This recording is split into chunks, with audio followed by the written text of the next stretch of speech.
What's going on? I just realized I didn't turn any of the electronics off upstairs.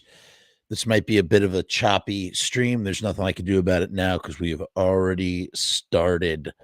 Welcome to tonight's show. We are talking about a really insane film that I just finished watching for 31 days of Halloween. It is called Resurrection. It's directed by a guy named, hold on, I got my information right here. Directed by a guy named Andrew Semans. He's only done one other feature. It stars Rebecca Hall, phenomenal, tremendous actress. Love her. She's so great. And Tim Roth is also in it. And I guess an up-and-comer named Grace Kaufman. And it's a Shudder exclusive or a Shudder original, one of the two. I think it's a Shudder original. And damn, this is one of the best movies I have seen all year. I mean, I was gripped. This was written and directed by Andrew, and boy, this guy has got some friggin' skills, man. I was gonna do one of the standard, short reviews, but I don't know how to talk about it. I think I'm just sort of burnt out on doing reviews, and I can't wait for it to be a year out from even thinking of doing more in this sort of format. I'm really sort of burnt out, and I'm just sort of staying the course now because I said I was going to do it.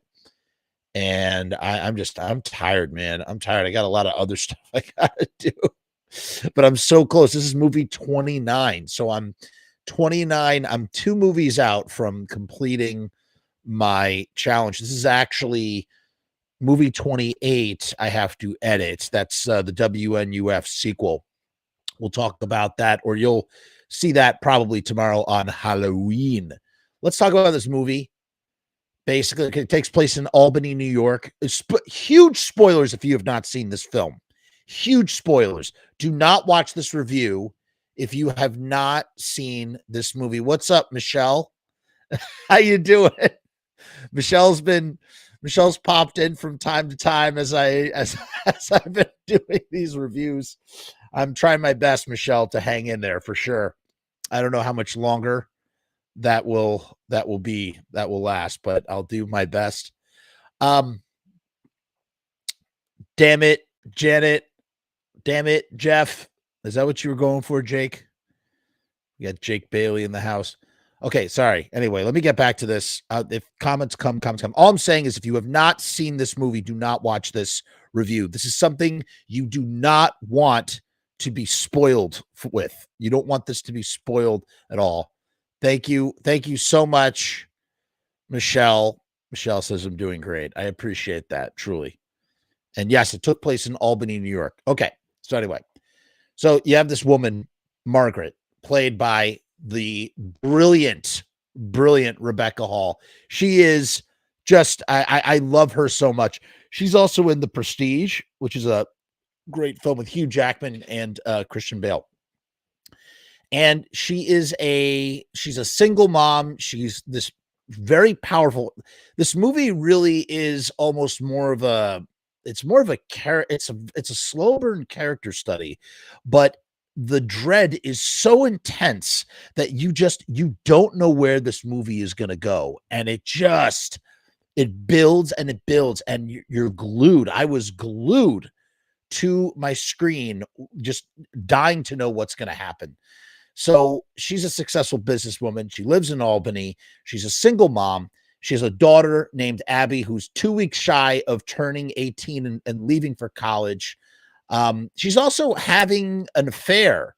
And I guess they work together. I didn't realize that they work together, but they work in the same office. So she's having an affair, very casual sort of affair type situation. And, there's this moment early on in the film where Abby, she loses a tooth, which is very sort of symbolic of her leaving home. And because Margaret is very sort of overprotective of Abby, she's always like, trying to like keep her safe.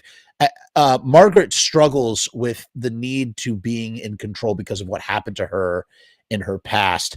And the movie, just like I said, the first act, it's just all character study. And we're seeing this strong businesswoman who, very cognitively is having an affair and, doesn't want anything more than sort of companionship, like occasional no strings attached companionship and animalistic sex.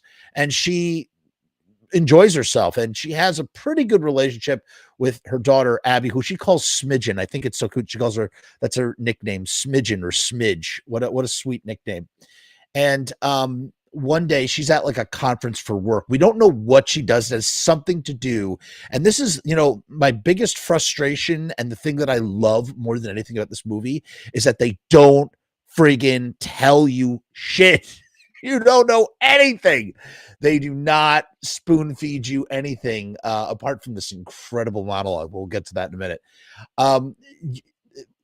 Margaret does something with bioscience. That's all you know.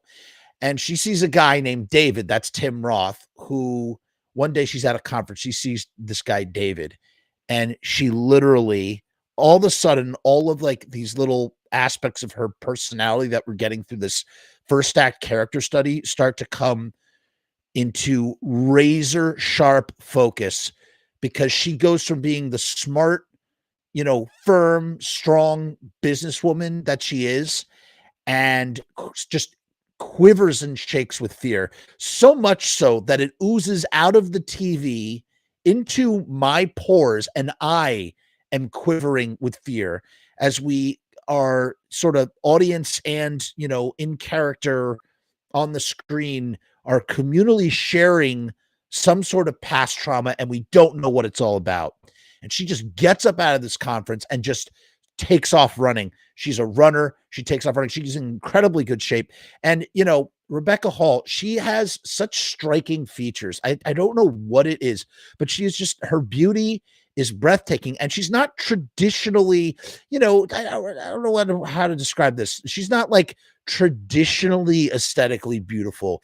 She is beautiful in the most quirky, personal kind of way. I can't quite describe it. She's striking to look at, and she's a phenomenal actress. Yes, Michelle, Tim Roth is phenomenal in everything he does. And, generally, Tim Roth is very good at playing antagonists, and he's quite clearly the antagonist here. So she has a panic attack. She runs, she leaves the conference, and as she leaves, the walk turns into a run. She's sprinting home. She gets home to Abby. She has this crazy, crazy nightmare. It's the first sign of what is kind of to come. She has a nightmare. She finds a baby in an oven, and it's very graphic and very brutal. And she starts to slowly fall apart after that. She starts taking more risks with the guy she's having an affair with, and they're banging. I guess that would be the workplace. So they're banging in the bathroom. I thought she just was calling up a booty call at her workplace, but I guess they work together, right? So that makes sense. She starts bumping into Tim Roth, the David, more and more, and she just straight up walks right up to him, and she just says, stay the fuck out of my stay the fuck out of my family. Stay away from Abby.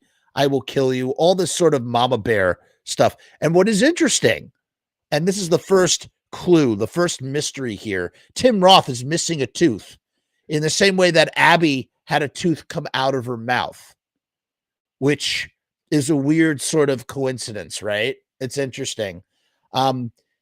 David says a bunch of cryptic things. He kind of like plays the fence. He pretends like he doesn't know her, and then he does. He's playing these really sick head games.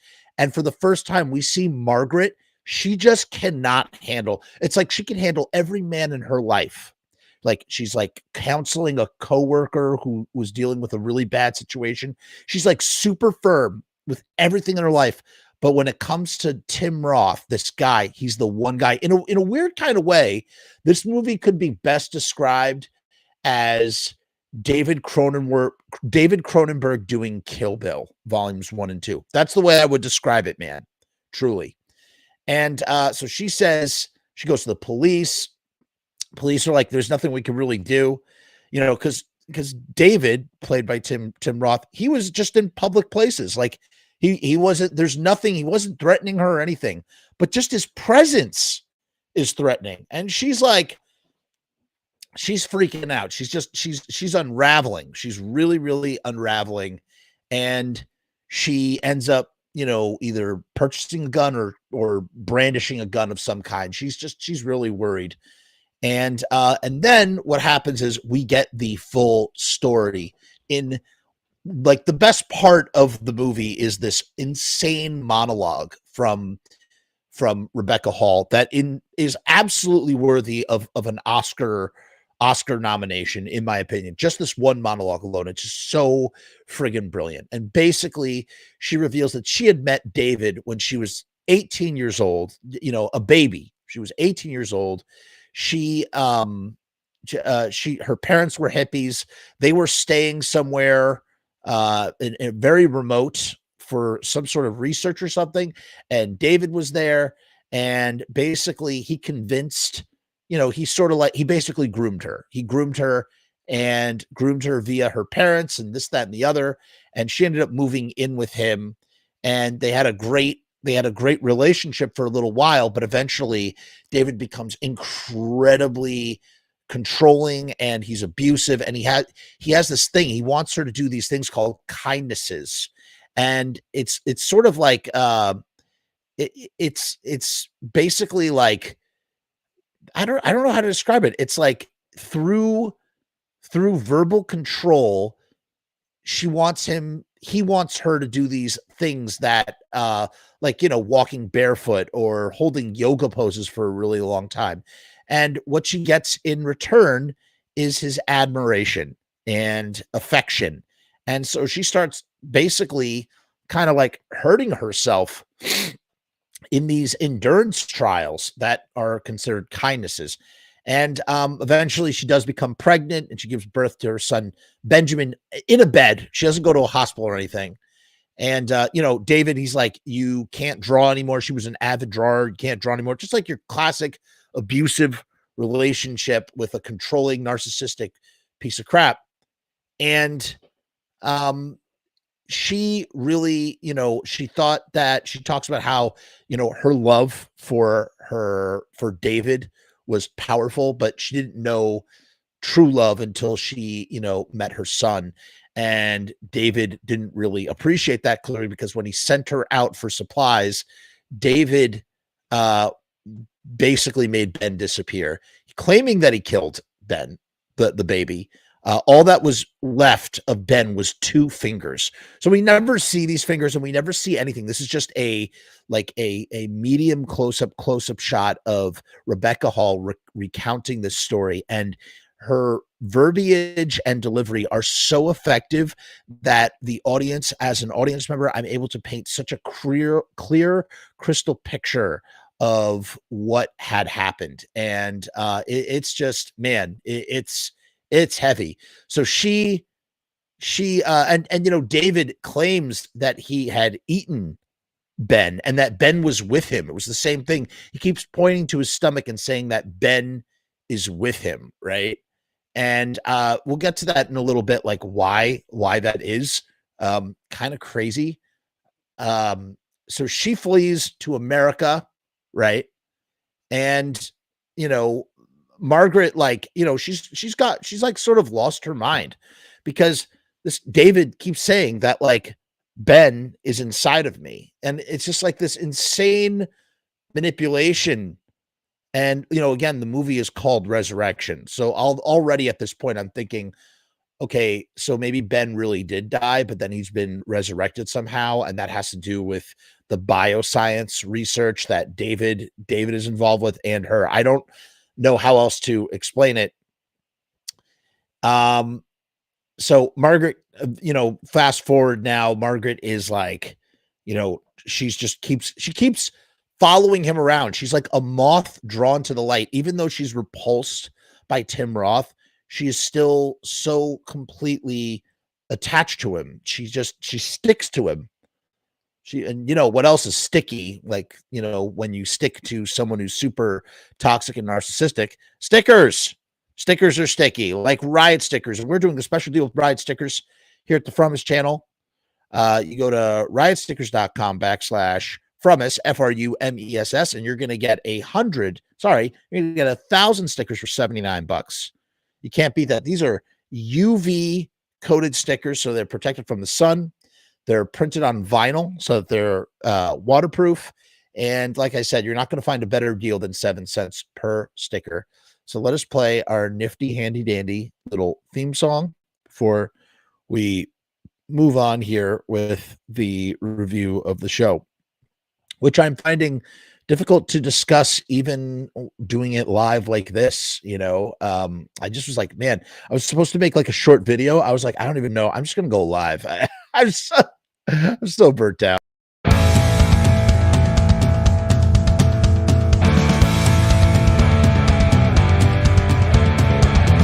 We make stickers, banners, and buttons too, posters and promo cards. There's nothing we can't print for you. From stage backdrops to bass drum heads, we can print on shirts, we can print on hats, we can print on pants. Cheap prices and high quality, quick turnaround times and free shipping. We also offer free artwork support, great customer service, and so much more. Riotstickers.com, Riot Stickers, we are the bomb. Riotstickers.com, Riot Stickers, we are the bomb. Riotstickers.com, Riot Stickers, we are the bomb. Riotstickers.com, Riot Stickers, we are the bomb. Okay, we are back. Riotstickers.com, Riot Stickers, we are the bomb. So in any case, basically she's telling him to stay away, but she keeps like stalking him because she's drawn to him. Abby is like, what the hell is going on? Margaret won't tell Abby what's going on. And I keep thinking, like, you got to tell her the truth.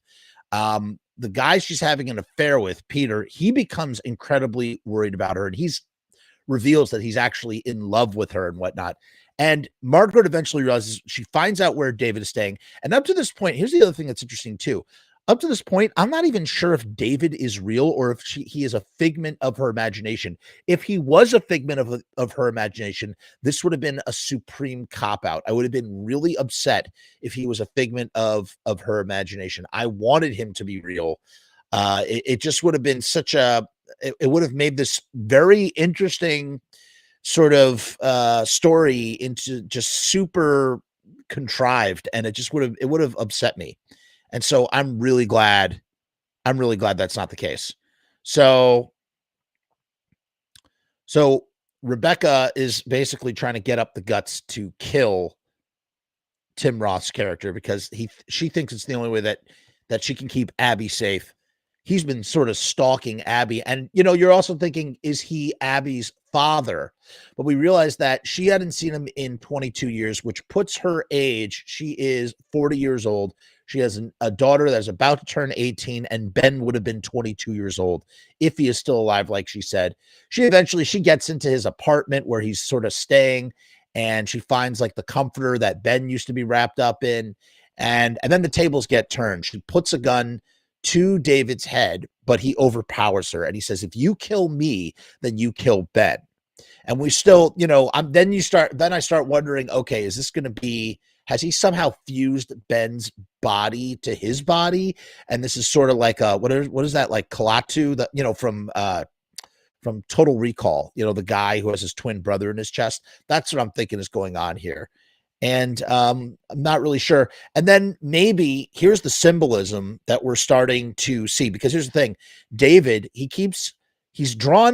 himself is drawn back to Margaret, and his desire to wanting to be a family with Margaret, which is a pretty strong want, and it works. However, I feel like I needed a little bit more on that level. And she keeps following through. She keeps doing the kindnesses. So now he wants her to meditate in the park in addition to like walking around in bare feet again. And it's just, and you know, we're watching Margaret just descend into madness Abby eventually sort of moves out, and she needs to go. Sorry. He turns the tables on her with the gun, and basically exclaims, "If you kill me, you kill Ben." So Ben and him are connected in some way. We're gonna find out. We're gonna find out in some way, shape, or form. Then trying to think of what happens next. So then they're eventually David meets Margaret at this hotel room, this nice hotel room. They have champagne, and she doesn't want any champagne. Margaret doesn't, and she asks about the gun that David had overpowered her with. David had taken from her, and he claims he threw it in the river, which is good for Margaret for obvious reasons. And that's when David basically exclaims that he could somehow communicate with Ben, and claims that, puts Margaret's hand on his stomach and says, "You can feel Ben moving." And she does. And in that moment, we know that David is real. We know that Ben is real. And basically, Margaret, for whatever reason, decides that she needs to kill him. That's what she needs to do. What's up, Broomorg? How are you? Good to see you, buddy. She needs to kill and get rid of Tim Roth. So she starts stabbing him. He stabs her. They do some stabby stab back and forth. She eventually ties him to one of the bedposts, one of the bed legs, and she cuts open his stomach, pulls out his guts, and takes out the baby Ben, who is a fetus that is somehow still alive and inside of inside of David for the last 22 years. And you're just like, what the fuck is going on? And he's like he's not mutated in any way. It's just inexplicably, in fact, it would make a really good double feature with Junior, with Danny DeVito and Arnold Schwarzenegger. Cause this is literally Junior part 2. And it's interesting. So Abby leaves for college. We get this sort of little epilogue. David is dead. Margaret's reunited with her son, and Abby is seen leaving for college, right? And Margaret's in bed with the baby, and it's like that. We don't know how she got out of this hotel. We don't know how she got out of got away with killing David and gutting him. And for whatever reason, she has this baby Ben, and he's still alive. So it has to be a dream. But, Andrew is nice enough not to pull that stupid cop out of like, hey, it was a dream the whole time. Like, we're left to believe that this is real. And the very last thing we're left with is, Margaret, she's smiling, and all of a sudden she becomes panicked and then gasps in terror. And that's the end. That's the end of the movie. And I was super frustrated with this ending.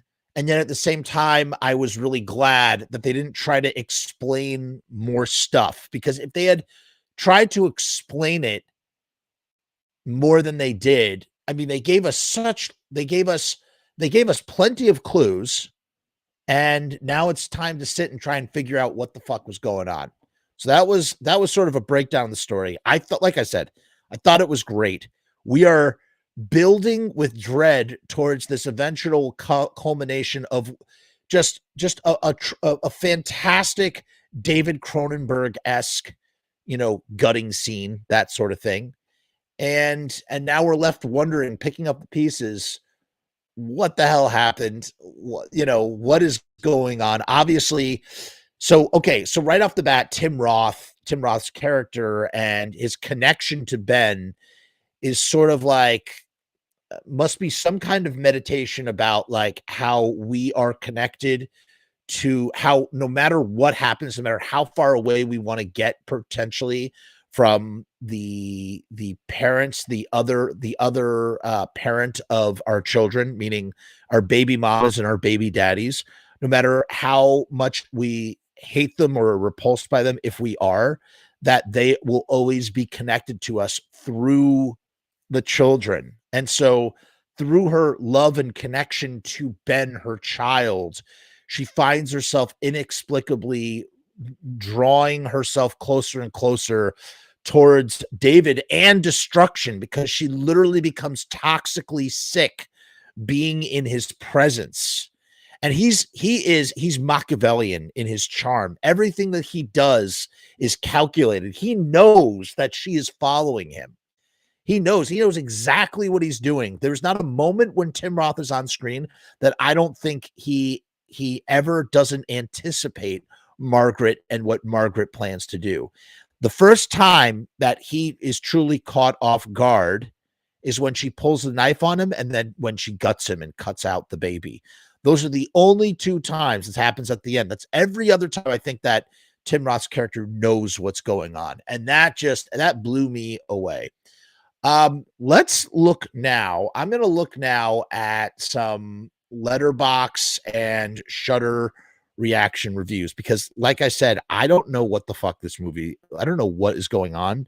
My brain can't work well enough. Usually I'm pretty good. I have a pretty good, we sit here deciphering Glenn Danzig lyrics all the time, right?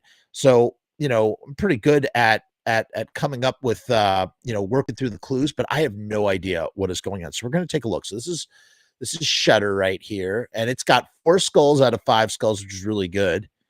Frankly, this might be the best way to do reviews in the future. Let's take a look here.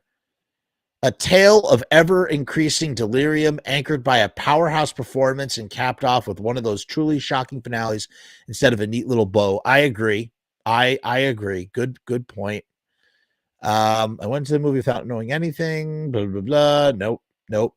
I'm just looking for answers. I'm not looking for spoiler alert. Rebecca Hall did a wonderful job. Blah, blah, blah. With zero explanation from Abby's mother, she had no choice but to try and focus on her life, since she was being left in the dark with the insanity that her mother was going through. Good point. The ending was great. It really felt like an ending, like the ending was what Margaret wanted in her life rather than the truth. That's probably true, and that's why we get that crazy little bit of breath at the end. It does. I agree. It's an open-ended ending, but it does work. It does work. Let's see. I'm just skipping to the end because I want to see how people interpreted the ending. Resurrection coincidentally contains a thematic element from each of the Sundance films I've seen this year: loss of a loved one, cannibalism, and being followed. Interesting. The film puts, because he literally says, I ate the baby, right? But then, like, the baby is in his stomach, connected to him.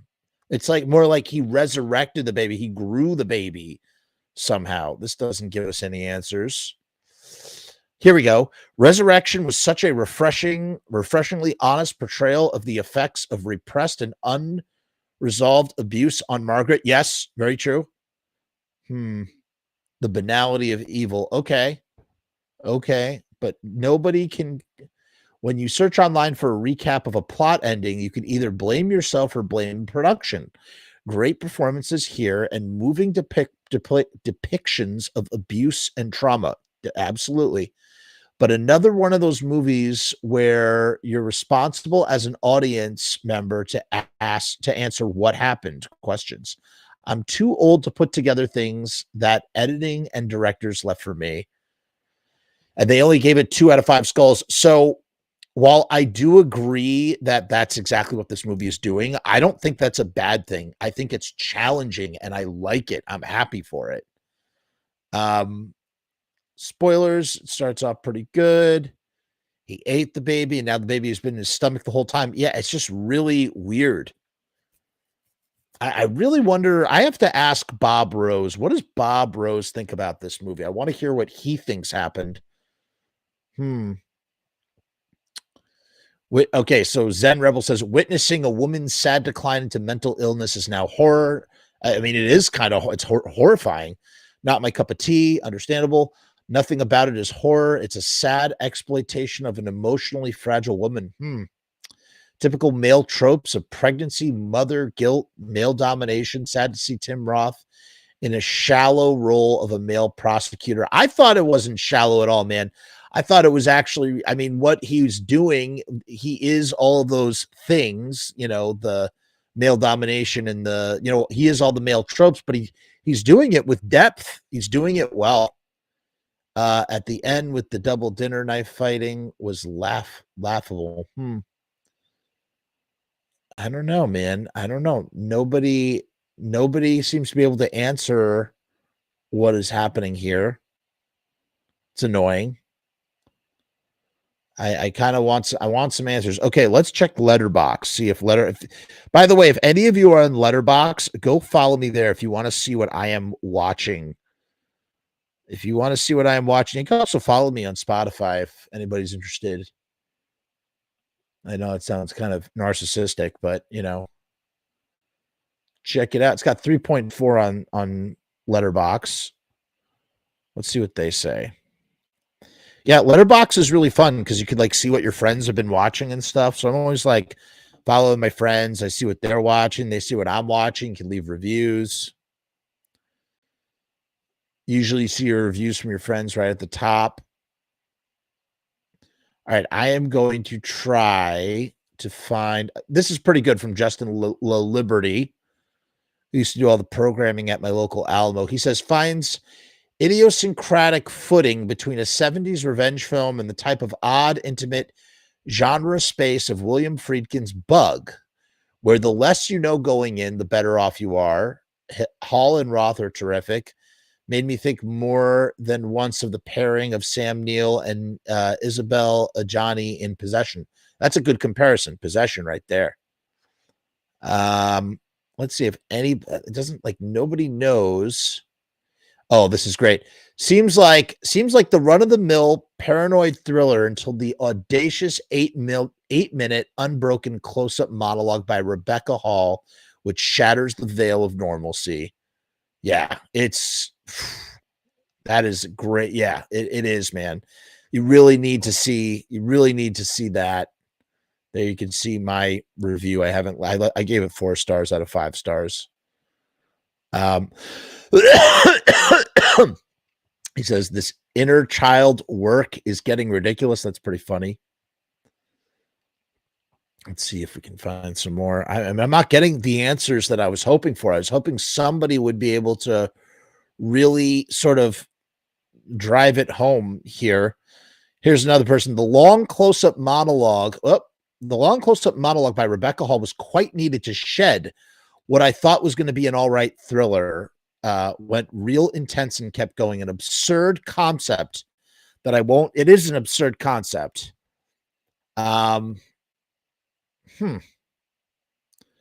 They would have rated it higher if it was trimmed by 10 to 20 minutes. It could have been about 10 to 20 minutes shorter than it was.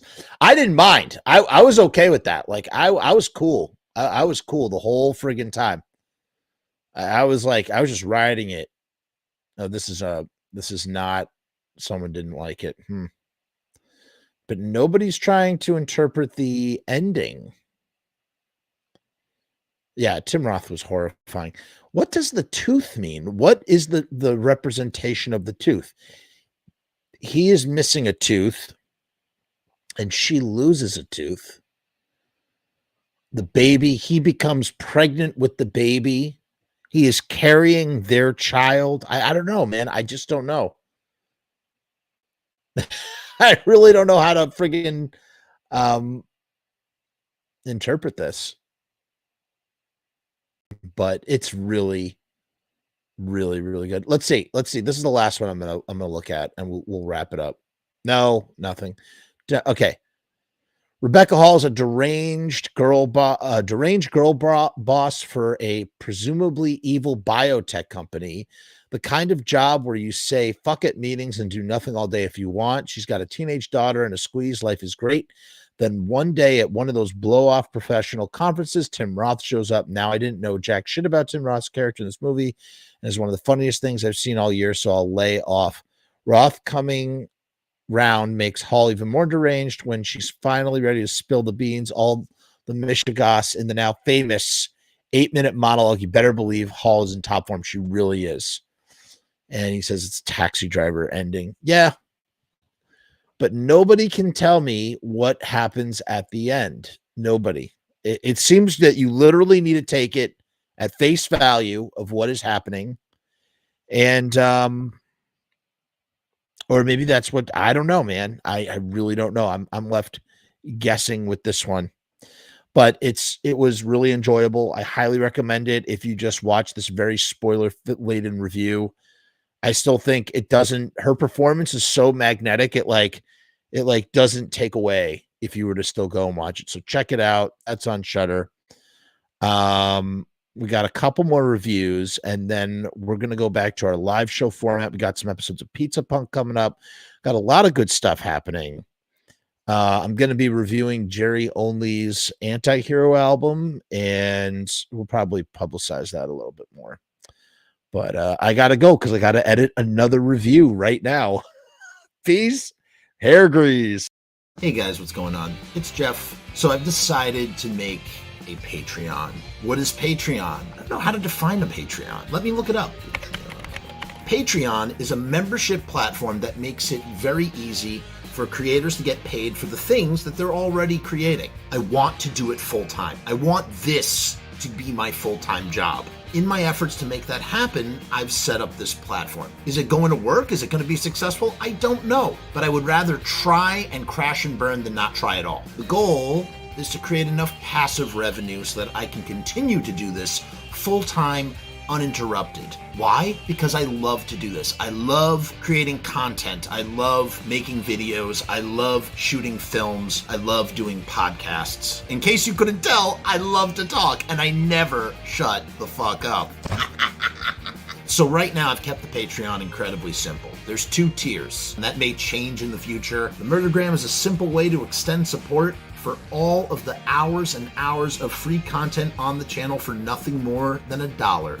38 cents goes to Patreon. What's $1.38, eh? It's less than a cup of coffee, but it's a great way that you can show support for very little effort. When you divide that $1.38 by the hours and hours and hours of time spent listening to this endless drivel of content, the dollar cost average works out. Next up is the YouTube casualty for $6.66. The YouTube casualty is loaded to the gills. Enjoy the archive ad-free, as well as ad-free early access to special docu-style podcast videos, music reaction commentaries, and the like, a month before they drop on YouTube, loaded with ads, I might add. You're also going to get exclusive content and behind-the-scenes content that is not available on YouTube or anywhere else. So you get to peek behind the veil. And believe me, there's a couple of choice pieces. Most of all, more than anything, whether